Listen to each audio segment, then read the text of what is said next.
All right. So, Brad kind of touched on all the different ways that we can utilize our biomass, and we talked about some of our carbon projects at the beginning, but now we're going to get into really how do you establish a carbon project? What goes into making a carbon project? It's not easy. It's not an easy task.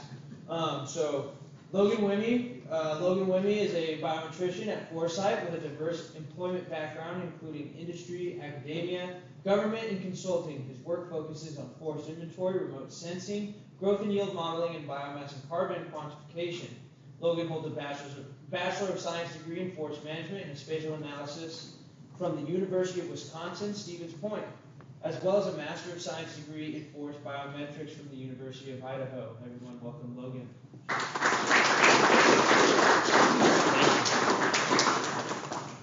Thanks, Sean.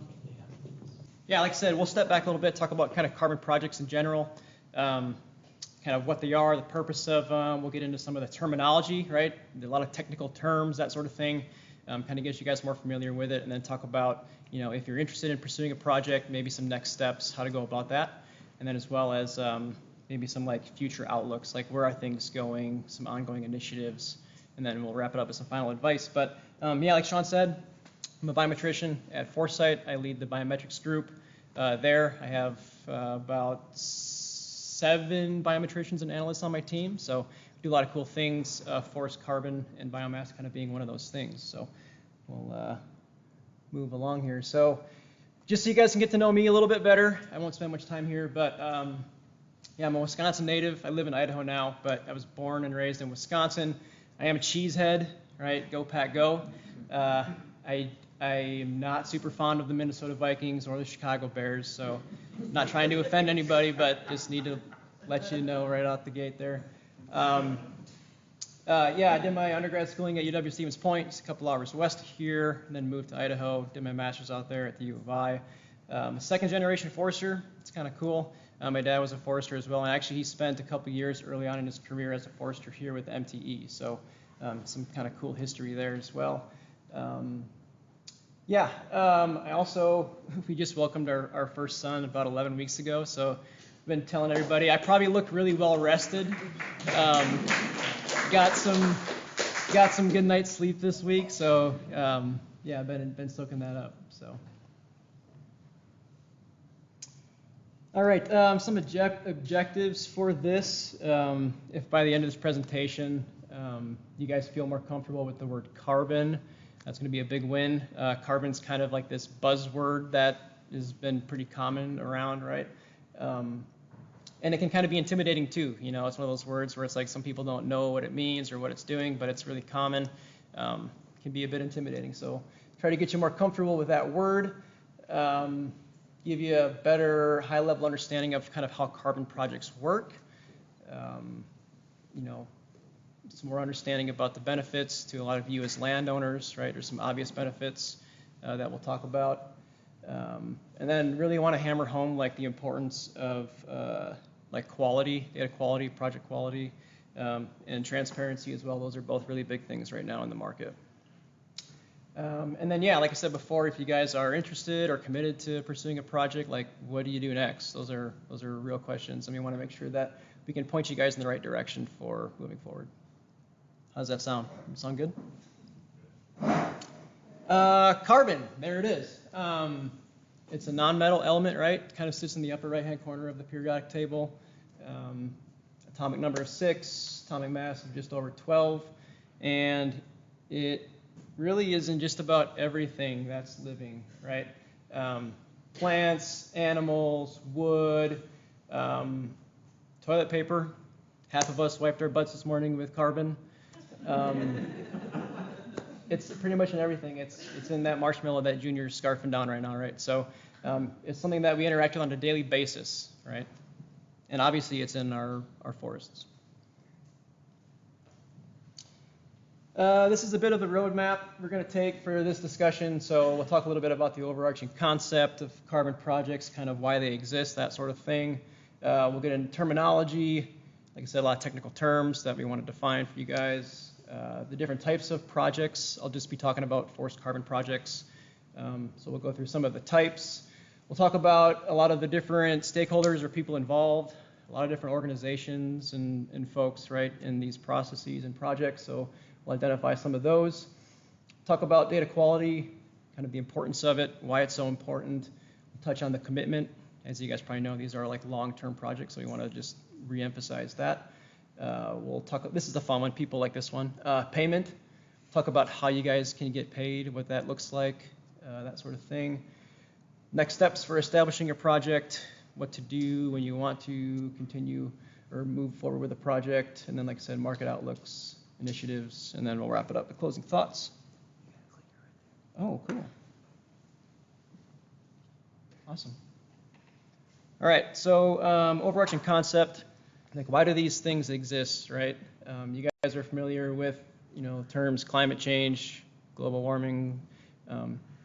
I'm not here to talk about how people feel about those things. I'm just here to talk about carbon projects and kind of the purpose for them. So the goal is to, mitigate emissions, right, to kind of help with those efforts. Some different ways that we can mitigate emissions. There's like mechanical approaches, so carbon capture and storage, where there's actually technology that could go up and pull carbon dioxide from the atmosphere, store it underground, stuff like that. But we're going to be kind of more in the nature-based realm, right? So different biological processes that can take that atmospheric carbon and store it into biological things. So there's some other options beyond forests. There's grassland, soil, marine. We talked about some of them earlier, like the peatland stuff, and there's a lot of options there. But we're going to stick in the forest realm for this presentation. All right, let's talk about some terminology. This is a word you guys have probably heard a lot, carbon sequestration. So sequestration, you can kind of boil it down to the process of capturing and storing carbon. And the process that trees use for this, you guys should know, we're mostly foresters, right? Your biology class, photosynthesis, right? So photosynthesis is kind of the process that trees use for this. So you have carbon dioxide and water coming into the tree. You mix it up with a little bit of sunlight. On the back end, you get sugar and oxygen, right? And that sugar can be used for a lot of different things, including energy, growth, and storage. Hopefully that all resonates with your Bio 101.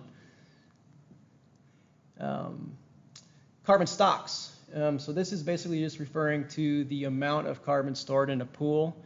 I think of carbon pools as like bins, basically, or like subcategories where carbon exists in the forest. Some examples up here, like above ground biomass, so the carbon stored in a live tree above the ground, so that includes, carbon stored in your stems, your branches, foliage, that sort of thing. Below ground, so carbon stored in roots, fine roots, large roots. We have soil carbon, so carbon that's stored in the soil, and then you have other pools like the deadwood pools where carbon stored in dead trees, that sort of thing. And then, there's quite a few pools, but the main ones we're going to kind of focus on are like the above ground and below ground live biomass. There's another one too that's not on here, but another big one for like IFM is like harvested wood products, so carbon that's stored in products that are, made from wood, basically. Flux, this is a really important thing. It's more important than any one like carbon quantification. Flux is the change over time. It can be positive, hopefully, if you have a project, it's a positive flux, but it could be negative or kind of flatlined as well. But essentially, it's just the change of carbon stored in a pool over time. And this is what's eventually used to determine additionality, which we'll talk about in a little bit. Offsets. You guys have heard this word a lot this morning. Basically defined as measurable carbon reductions or removals that can be used to compensate emissions. So, emissions going up in one place, trees growing up in another, kind of cancel themselves out, right? That's kind of the idea of offsets. Carbon credits, on the other hand, are related to offsets, but they're actually the tradable thing that you can sell, right? Tradable certificate, permit that represents removal or reduction, we talked a little bit about the difference between those in some earlier presentations. I'll talk about it as well a little bit later, but this is the thing that you actually generate from the project and you actually get paid for. And different registries and different protocols refer to them as different things, or they call them different things. Really, they're all the same. They all represent 1 metric ton of carbon dioxide equivalent, but for example, like ACR, they refer to them as ERTs. Vera uses VCU. Climate Action Reserve calls them CRTs. So whenever you're reading these giant protocol documents and you see those different acronyms, that's what they're talking about. Everybody still good? I don't see any sleepers yet. All right. We'll talk about the markets a little bit here. There were some good definitions earlier this morning. Quentin had some good stuff, talked about the different markets. The compliance market, I'll just go through it again. Compliance market, basically there's governing bodies that have a set number of allowances that they distribute for emissions. So companies are told that you can only emit this much. If they exceed those emissions, they have to either purchase the overage from another company that didn't use those emissions or their allowances, or they have to purchase purchase credits on the compliance market. That's if they can't reduce their emissions on site. That's obviously the preferred approach. If they can cut back somehow to reduce their emissions, that's preferred. But sometimes they can't meet the threshold that the government has given them, so they have to figure out a different way to get below that threshold. There's a compliance market in California, right? There's one in Washington, one in Quebec, and there's probably some others as well. But this is the one in California Air Resources Board. This graphic over here on the left, it just kind of shows you how the number of allowances they're distributing on an annual basis have been decreasing. That's the whole point, right? They're forcing folks to emit less, so they're restricting the number of allowances distributed every year. So you can see it's gone down pretty significantly. I can go to this link here, I think. See if this pulls up. Yeah, so this is their website. A lot of good resources here. If you guys are curious, you want to learn more about ARB, I suggest going there. They post a lot of their projects and prices and stuff like that, so really useful tool.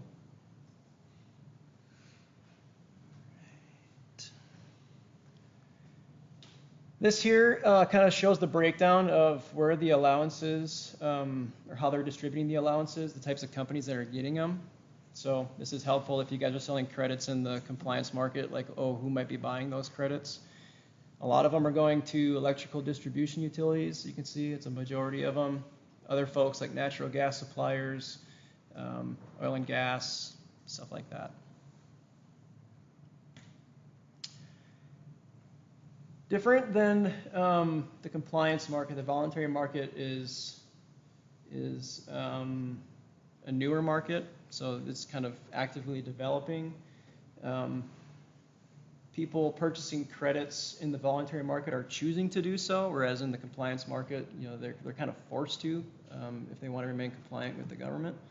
But folks here in the voluntary market are choosing to buy credits, and you might ask yourself, oh, why would a company want to do that? Well, there's a couple of reasons, actually a lot of reasons, but some of them are up here. It looks really good to investors a lot of times. So investors have expectations for the companies they invest in. Sometimes purchasing credits makes them more attractive, that sort of thing. Some companies have sustainability goals. ESG was a big term, right? So that kind of all factors into that. Corporate commitments, that sort of thing. And then there's also, you can get some folks that just purchase credits just as a personal investment sort of thing. If they're traveling and they want to feel good about themselves, if they want to, purchase credits to offset their emissions from their plane tickets or stuff like that. But some people do purchase them in hopes that, the market will increase and it's kind of like the stock market in a sense, right? Like I said, a lot of interest in the voluntary market right now. It's getting, a lot of attention, a lot of publicity, and a lot of folks are kind of signing on and putting projects into that market. We'll talk about some scenarios here. These are pretty foundational, important for just about every carbon project. Carbon projects are like scenario-based, and they compare scenarios. The baseline scenario is what a lot of folks refer to as the business as usual. So for a landowner that has forests, like what do your carbon stocks look like in absence of a project? If the carbon market didn't exist, like what would your carbon stocks look like over time? There's a couple different types. There's a static baseline. So basically, you get like an inventory right at the beginning of the project. They project your carbon stocks out, and it stays that way. The projection is valid for the entire length of the project.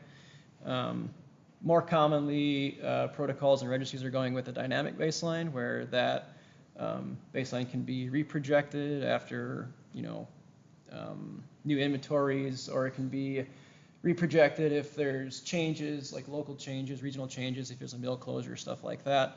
And then they also factor in a lot of times like similar properties or comparable properties. So it's not just your property they're looking at properties similar to yours and the baseline that those properties have as well.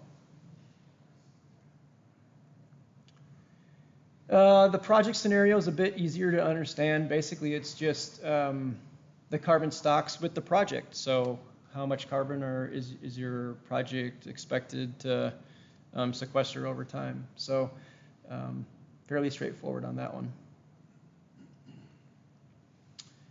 Additionality is a really important word. Basically, hopefully it's the positive difference between your baseline and your with project scenario. So you can see there, if your baseline is down here and your project is up here, everything in there is additionality. And Quentin showed a really good, he might have left actually just now, but had a really good graphic this morning showing additionality with some of the IFM stuff they were doing. Really, the additionality eventually, it's really used to determine the number of credits that are generated from the project during a reporting period. So pretty important. Leakage. Leakage is another important term. It's a bad word, the L word. Basically, leakage can be defined as an increase in emissions elsewhere as a result of your decrease of emissions, right? So something that needs to be monitored and accounted for in projects. Most projects have some level of leakage. It's hard to fully, not have any leakage in the project. So every project is expected to have some. Like I said, just needs to be accounted for, monitored, and usually emissions due to leakage are deducted from like the credits that are generated from the project, that sort of thing. A good example of this would be like if you have let's say you have a carbon project going in, right? So let's say you're doing an IFM project and you reduce harvest, right? You're extending your rotation ages or whatever. There's less fiber coming off of that project going to the local mill, right? But the local mill still needs to keep the lights on. They have a quota that they need to hit. So as a result, there's less wood coming from that project.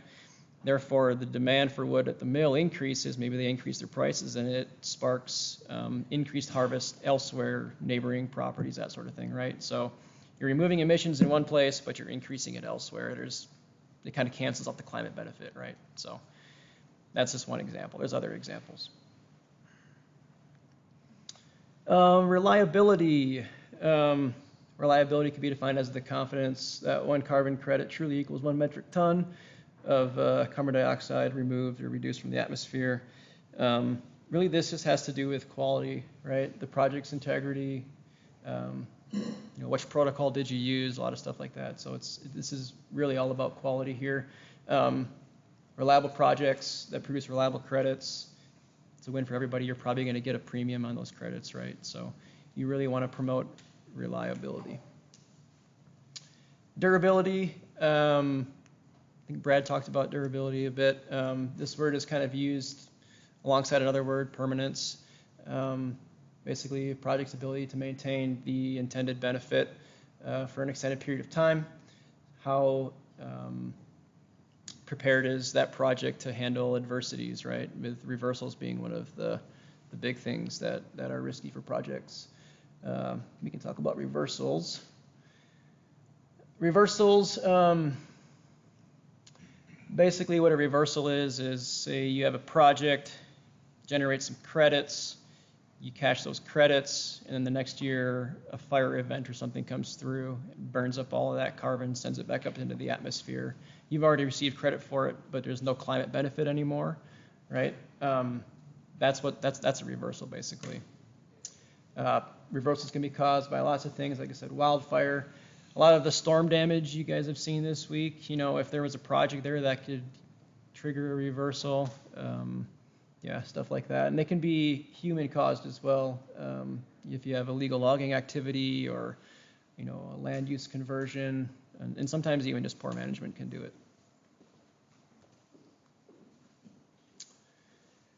So one of the ways that protocols and registries are trying to mitigate reversals and unforeseen things is what they call a reserve or a buffer pool. So basically, it's kind of like insurance, really. Basically, what you do is when you generate credits, a portion of those credits go into another account that can be pulled from later in the event of something like a reversal.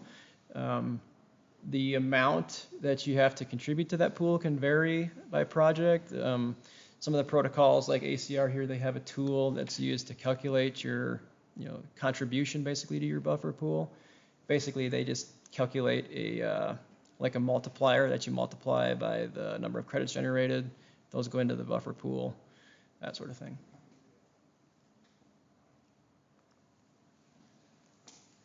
Uh-oh. Something happened, Sean. I can't go forward. Hey, Logan, real quick, for reversals, do you have to pay back? Or what happens if there's a wildfire and you've already received credit? Yeah, it kind of depends if it was an intended reversal or accidental. Like in the event of a wildfire, you don't intend to have a wildfire, right? It depends on the protocol, but like with ACR, you might have to pay like a deductible, like a 10% deductible. If it's an intended reversal, a lot of times you have to forfeit all. You basically have to pay back all the credits that were generated. Does that make sense? Yeah. Thanks. Yep. Here we go. All right, we'll move. How am I doing? Am I doing okay for time? Yeah. Okay. Got a ways to go. You have 20 minutes. Okay. I might have to speed up a little bit here. We'll go into some types of carbon projects, kind of buzz over some of these. Active conservation, sustainable management. This is basically like avoided deforestation, essentially. So you're considering moving forest into agriculture or mining or something non-forest, but you choose not to. Instead, you choose to keep it as forest. So it's one example of a forest carbon project type. Zip to the next one here. Afforestation, reforestation, revegetation, ARR. These projects are fairly common. Basically, you have like degraded land that doesn't have trees on it. Without human intervention, it's going to stay that way or get worse. So instead, you decide to plant trees on it, and those trees will grow and sequester carbon. That's kind of how those projects work. Yeah, there are some exclusions, some eligibility things like, wetlands, typically not, the property has to be able to support trees. So there's like species considerations and stuff to make there as well. Yeah, and the tables on the right are just the pools that are required, it just talks about all the different carbon pools and whether or not they're required or optional for measurement when you guys are doing the inventories for them. So, above and below ground biomass, typically, it's a requirement for for a lot of the project types anyways. Some of the others like litter and soil and stuff are, optional a lot of times. Let's see if this works. Still doesn't work. IFM, Quentin talked about IFM this morning. IFM is becoming really popular and probably really applicable to you guys as landowners with forests. Basically, yeah, the hope is that your carbon stocks increase as a result of forest management, good forest management, and silviculture activities. Things like deferring harvest or extending rotation ages, wider riparian buffers, stuff like that. Those all qualify as practices that can be used in IFM.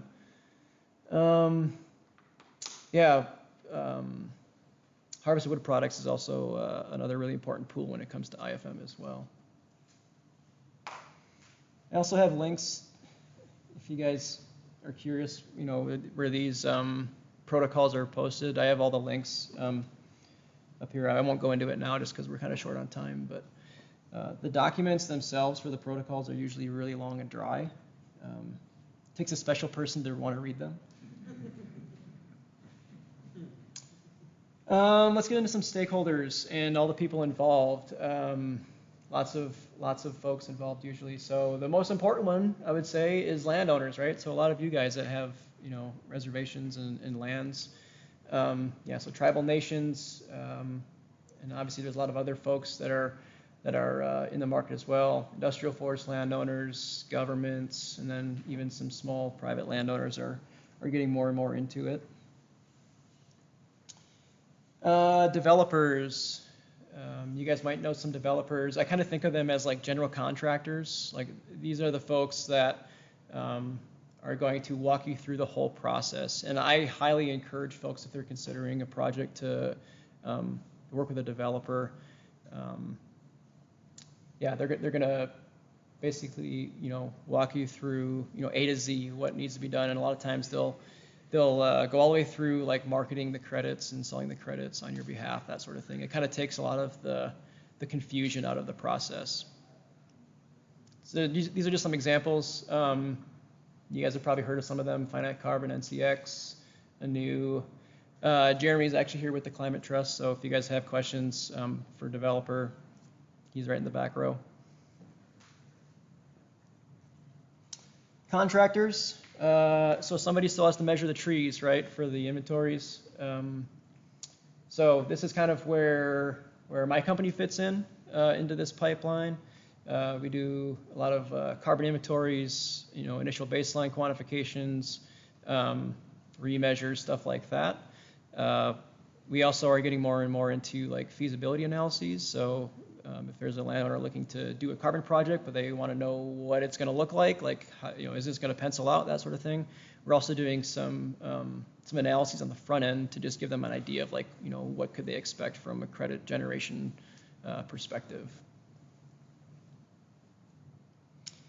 Validation and verification bodies, people call them VVBs. These are folks that they're basically auditors. So they're going to audit the process. They're going to audit the inventory done by contractors. They're going to audit all of the projection work done by the developers. Basically, everything is going to get audited before it goes to their registry. And their registry itself might do a check as well. They might audit the auditor.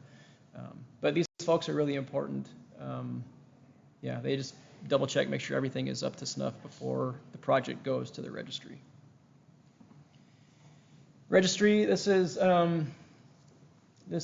where the projects are posted. So once they're verified, they go to the registry. The registry will check them again, and then once everything is good to go, the project will be posted on the registry. And this is where buyers can interact, surf through the list of projects and credits and figure out, what they want to do. These are just a couple of the big ones. In the U.S., ACR is really big now. Vera has more of some stuff in the U.S., but a global presence for sure. And then Climate Action Reserve. And we can go to the ACR website real quick. So ACR has a lot of good resources on here. Transparency is a big thing for a lot of the registries, right? So a lot of times you can just go on here and you can see all the projects that have been registered under their protocols. If we go to public reports, you can see these are all the projects, right? So they have the project numbers, the developer, landowner, how many credits are issued, all that sort of stuff. So pretty helpful. And then obviously they have all of their protocols posted on there as well.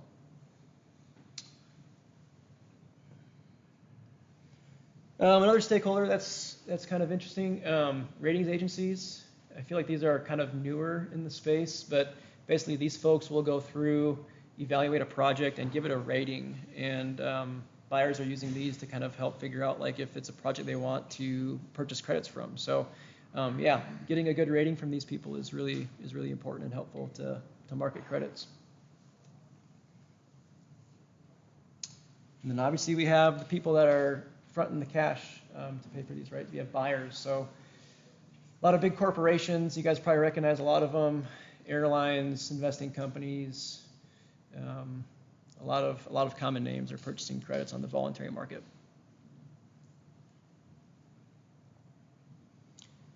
All right, data quality. Quality is a very important thing, especially in the voluntary market. When it comes to like the inventory or the measurements, having quality staff that know how to take quality measurements is really important. The tolerances on these inventories are pretty tight relative to like, you know, traditional volume crews for volume. You know, if you're looking at plus or minus 10%, the 90% confidence interval. It can be problematic if you don't meet those accuracy standards when it comes to like verification. You might have to forfeit some of the credits that are generated if you don't meet the accuracy standards, that sort of thing.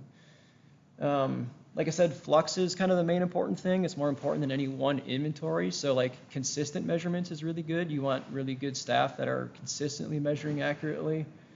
And really what it comes down to is the folks taking measurements, they need to be able to defend their measurements. If they measure a tree and they say the diameter is 14.5 inches and a verifier or an auditor comes, that tree better be 14.5 inches. And they need to basically justify, you know, everything they do, like why they took diameter, where they did, that sort of stuff. So repeatable and defensible.